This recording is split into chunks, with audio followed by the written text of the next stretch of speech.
Hey, welcome to the Market Minute. There's a lot of interesting things happening in the stock market, in the markets in general, real estate, everything. Listen, we've come through some crazy 3 months here with the COVID pandemic, and it's hard to tell what new normal is going to look like.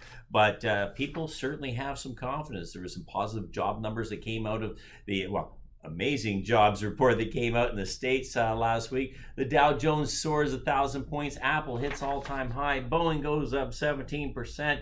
So everything's back to normal, right? The Canadian dollar even notched a 3-month high as investors bet on economic recovery.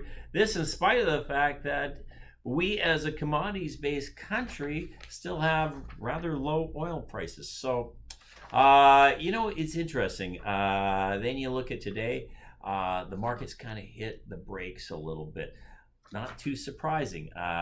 Here's an article that came out of the Financial Post saying stock rally hits a wall and worries the markets have overshot the reality after a record-breaking rally that added $21 trillion to the global stock markets. Technical indicators suggest a pullback is overdue.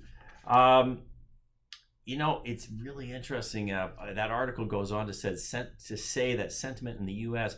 equities swung to extreme confidence from an equally extreme fear in less than 3 months.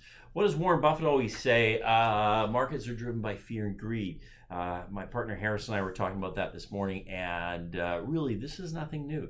In the 25 years he's been exposed to the markets, this is a common thing. Fear and greed drive this, and that's called volatility. Whether this is going to be a V-shaped recovery or that V becomes a W, we can argue that. We can have lots of conversation around that.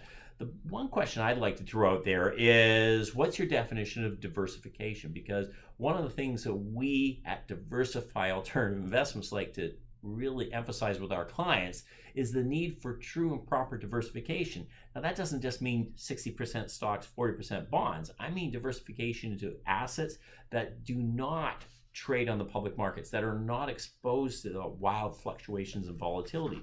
Just two quick examples, again, that I've been talking about over the past few months. But Centurion Apartment REIT.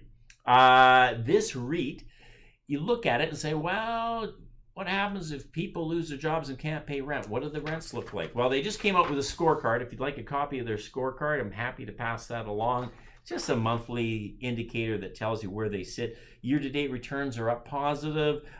April and May rents were over 97% one month, 98% the next. In other words, they're collecting almost all of their rents. The cash yield is positive. Been pretty kind of steady. No wild fluctuations. Speaking about steady Eddie, how about AP Capital? They produce a fast facts every month. If you'd like a copy of this, just let me know. Just a quick highlight from last month.